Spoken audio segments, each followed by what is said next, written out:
부모가 아이를 양육하지 않았는데 아이가 죽고 나면 양육하지 않은 부모에게 돈이 반이 갑니다. 아이가 남긴 재산의 반. 구하라 가수의 사례가 그랬죠. 이 사례가 1심, 2심, 3심에 가서 그 키우지 않은 부모의 손을 사실 들어줬습니다. 저는 이건 기본권의 침해가 된다고 생각하는데, 그리고 나서 국회에서 헌법재판소가 이거 위헌이다. 그 민법의 그 부분이 위헌이다라고 판단을 했습니다. 그리고 국회에서는 그 법을 통과시켰고요.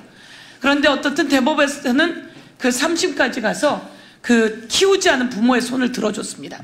저는 이 강기훈 유서대필 사건 등 어마어마한 일들이 그렇게 있었고, 그런데 또 일반 사람들의 한에서도 그냥 날려서 그 나쁜 사람이 큰 이득을 보고, 그리고 가난하고 어렵게 산 사람들이 짓밟히는 이런 것에서 착안해서도 재판이 3심까지 가고 난 다음에 구제할 방법이 없는, 아까 강기훈 우리 그분도 25년 만인가요?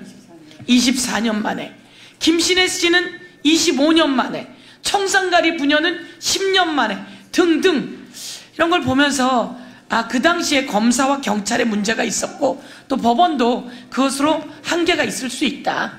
그렇다면 새롭게 다른 근거와 그 헌법이 위반된다면 꼭 기회를 주는 것이 필요하다. 이런 취지입니다. 그래서 그런 부분을 좀 잘 알아주셨으면 좋겠습니다. 예, 감사합니다. 네. 네, 감사합니다. 그럼 본격적인 재판소 문제 도입을 위한 토론회를 시작하도록 하겠습니다. 오늘 본 토론회의 좌장은 고려대학교 김하일 교수님께서 맡아주시기로 하겠습니다. 네.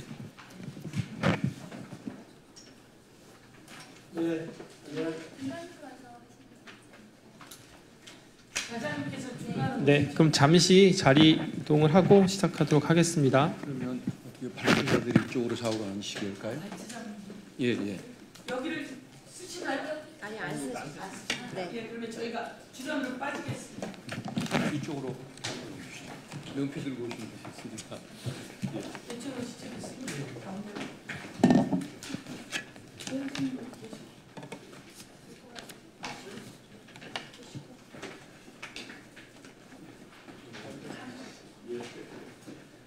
토론자분들이 양옆으로 오시면.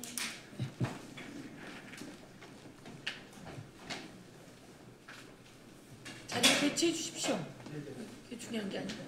여기 앉으시죠. 저쪽이랑. 두 분 오시면 되나요?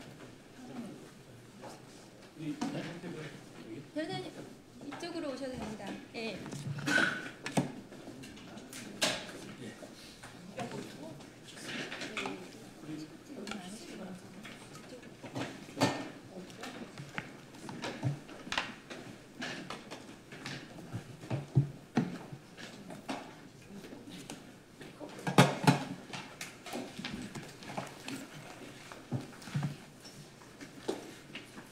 감사합니다. 분위기가 너무 가라앉은 것 같아요. 분위기 서라고.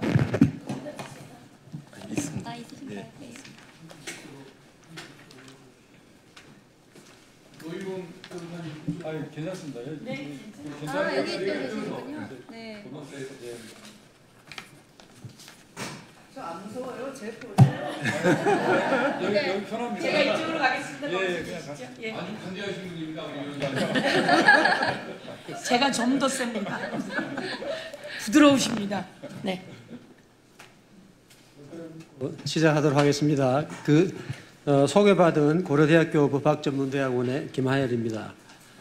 오늘 아주 뜻깊은 주제로 국민의 이 대표기관인 이 민의의 전당에서 이런 좋은 토론회를 마련해 주신 데 대해서 우선 저는 맡게 있습니다만은 감사의 말씀을 드리고요. 이 주제가 매우 중요한 주제인 것 같습니다. 하나의 헌법재판 사항에 거치는 것이 아니고 헌법재판 제도와 그리고 우리나라 전체 사법제도에 있어서 매우 중요한 부분이라고 생각합니다. 헌법재판소가 창립된 지 이제 근 40년이 다 되어 갑니다. 그래서 사실상 헌법재판소의 이 창립과 그리고 재판 활동을 통해서 우리나라 헌법이 명실상부하게 국민의 생활 그리고 국가 권력을 모두 규제하는 진정한 의미의 최고법이 되었고요. 특히 지난 40년간 헌법소원 제도를 시행하면서 이 헌법소원 제도가 헌법재판소를 국민과 가깝게 연결하는 가장 중요한 제도였습니다. 헌법재판소가 관장하는 사항이 5가지가 있습니다만 그 중에서 일반 국민이 직접 제소할 수 있는 것은 헌법소원밖에 없습니다. 여러분 탄핵심판이라든지 권한쟁의 같은 걸 생각해 보시면 모두가 다 국가기관 중심으로 제소하고 하는 그런 제도입니다.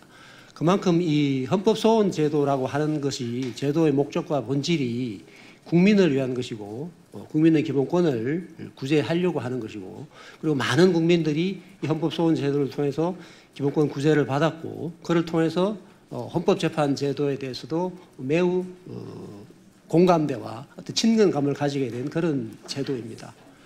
이 헌법소원 제도라고 하는 것이 기본적으로는 공권력의 행사로부터 국민의 기본권을 구제한다라고 하는 목적을 가지고 있는 것이라는 데에서는 아무도 이의를 제기하지 않습니다. 공권력이라고 하시면 여러분들 다 아시는 바와 같이 입법, 행정, 사법 3개의 권력이 대표적인데요. 지금 우리는 명시적으로 재판에 대한 헌법소원이 금지되어 있는 상태에서 헌법소원 제도가 출발했습니다.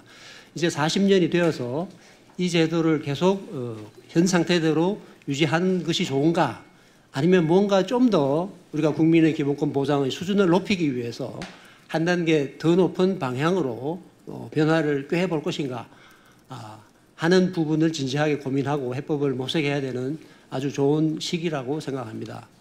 제가 평소에 학교에서도 강의할 때 늘 강조하는 부분입니다만은 재판에 대한 헌법소원 금지가 사실상은 재판에 대한 헌법소원 금지뿐만 아니라 행정작용에 대한 헌법소원 금지도 다 포괄하고 있습니다. 왜냐하면 보충성 원칙이라고 해서 헌법재판소법에 규정해 있기 때문에 법원의 그 권리구제 절차를 거치지 않으면 행정작용에 대해서 곧바로 헌법소원을 청구할 수 없게 되어 있습니다. 그래서 현재 헌법소원 제도의 모습은 입법, 행정, 사법 3권력 중에서 주로 입법 권력에 대한 통제 혹은 입법권으로부터 침해받은 국민의 기본권 구제의 작용만 한정적으로 주로 하고 있습니다. 그래서 재판이라든지 가장 전형적으로 행정처분을 비롯한 여러 가지 행정작용으로 인한 기본권 침해 부분에 대해서는 적지 않은 공백이 있다 이렇게 말씀드릴 수 있습니다. 아무튼 오늘 이 토론의 자리를 계기로 해서 지금 4개의 전문가들 분들 모시고 어떤 방향으로 변화를 모색해야 될지 아니면 어떤 관점에서 우리가 이 문제를 봐야 될지 하는 부분에 대해서 좋은 의견과 그리고 개선 방안이 있으면 그 개선 방안에 대한 뭐 제언이라든지 이런 부분들이 이루어지리라고 생각이 됩니다.